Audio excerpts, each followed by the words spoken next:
Voici 7 habitudes qui vont changer ta vie, que j'ai classées par ordre pour qu'à la fin de cette vidéo, tu découvres l'habitude Game Changer.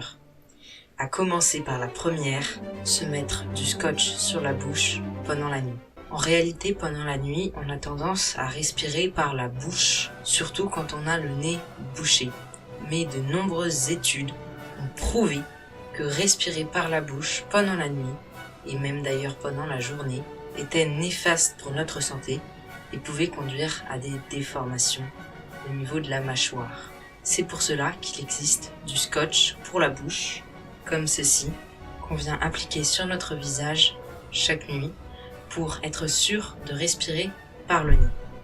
Et lorsqu'on est enrhumé, on pourrait avoir peur de faire ça, peur de s'étouffer pendant son sommeil.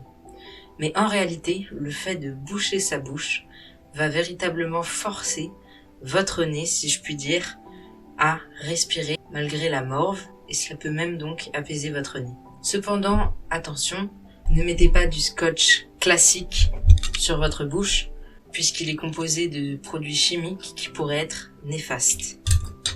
En plus, il a tendance à partir.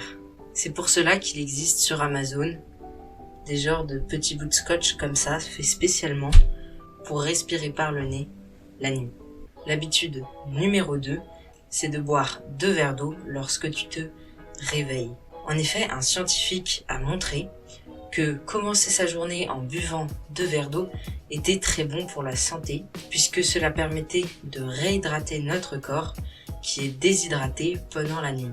Je vous conseille donc de prendre 2 verres d'eau dès lorsque vous vous réveillez, ou au moins lorsque vous allez prendre votre petit déjeuner. Habitude numéro 3, c'est de traquer son sommeil. En traquant votre sommeil, vous allez pouvoir l'améliorer et tester des habitudes pour voir si ça améliore votre sommeil. Pour ma part, j'ai une montre connectée qui me permet de traquer mon sommeil, mais il existe aussi des espèces de montres comme ça qui servent uniquement à traquer son sommeil, que vous pouvez trouver pour à peu près 40-50 euros. Alors c'est un investissement, mais investir sur son sommeil, c'est probablement le meilleur investissement que vous puissiez faire, puisque de nombreuses études ont montré que le sommeil, qu'avoir un bon sommeil était l'habitude la plus importante de loin à prendre. Pour ma part, cette montre me donne un score de sommeil chaque matin entre 0 et 100, ainsi que mon temps de sommeil et les cycles du sommeil. L'habitude numéro 4, c'est la méditation. Alors la méditation, ça varie beaucoup d'une personne à l'autre. Certains pourraient la placer comme leur habitude game changer et d'autres n'y voient pas grand intérêt. C'est pour ça que je l'ai placée au milieu. Mais beaucoup de gens essayent la méditation une fois ou deux et se disent que cela ne sert à rien. C'est pour cela que pour avoir un réel avis objectif, il faut au moins tester la méditation pendant 2 semaines. Alors la méditation, ça peut se faire de beaucoup de manières. On peut la faire librement en essayant de se focaliser sur sa respiration sans penser à rien 10 minutes par jour. Il existe aussi des applications pour faire de la méditation guidée où vous pouvez encore faire des exercices de respiration.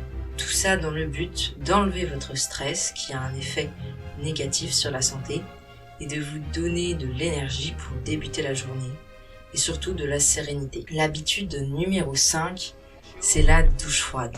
Alors ça fait très gourou du développement personnel, mais la douche froide a vraiment un effet très bénéfique pour vous donner de l'énergie.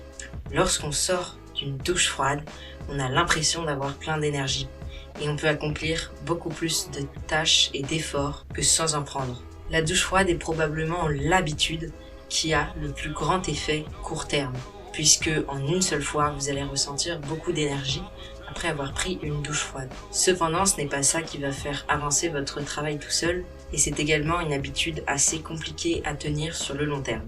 L'habitude numéro 6, c'est tout simplement de lire des livres audio. Alors lire des livres, c'est une source de connaissances qu'on utilise de moins en moins au fur et à mesure du temps, mais pourtant, c'est une source primordiale. Cependant, lire un livre, ça peut prendre beaucoup de temps et on est obligé d'être focalisé juste sur ça. Avec les livres audio, d'une part, ça va être plus rapide et de l'autre, vous allez pouvoir faire d'autres choses en même temps. Imaginez écouter un livre audio dès lors que vous faites la vaisselle ou alors que vous allez à votre séance de sport ou encore dans les transports. Ça peut très rapidement s'accumuler et vous acquérirez une tonne de connaissances sans faire beaucoup d'efforts. Cependant, après avoir écouté un livre audio, on a tendance à tout oublier. C'est pour ça qu'il est primordial de prendre des notes lorsqu'on apprend quelque chose. Ça vaut pour les livres audio, pour les formations, pour les vidéos ou pour les livres normaux. Pour toute forme de connaissance, prenez le temps de noter ce que vous avez appris. Que ce soit dans un dossier Excel, un Notion, sur papier, vous faites comme vous voulez, tant que vous notez ce que vous avez appris. Et la 7e habitude, probablement la plus importante ici, c'est le deep work. Alors deep work, ça veut simplement dire travailler en profondeur. C'est tout simplement travailler sans être dérangé par rien sur la tâche la plus importante de votre journée. Il est souvent conseillé de le faire le matin pour que vous ayez accompli presque toute votre journée le matin. Et que même si l'après-midi vous ne faites rien, vous ayez quand même réussi votre journée. Mais en soi, rien ne vous empêche de faire une phase de deep work l'après-midi. Une phase de deep work, ça ne peut pas être en 15 minutes. Puisque le but du deep work, c'est de n'être dérangé par rien. Pour cela, il faudrait faire une phase au minimum de 90 minutes. Puisque vous mettez un certain temps à entrer dans ce qu'on appelle un état de flow, un état où vous êtes concentré uniquement sur votre travail et où vous boostez véritablement par beaucoup votre productivité.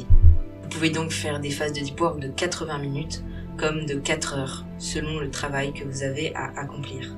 Il est important, cependant, avant de commencer une phase de deep work, de savoir précisément ce qu'on a à faire, puisqu'on peut vite se perdre et se retrouver à rien faire.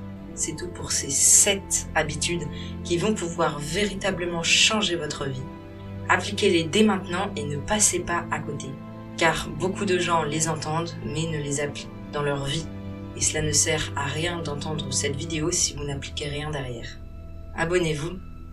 Ciao!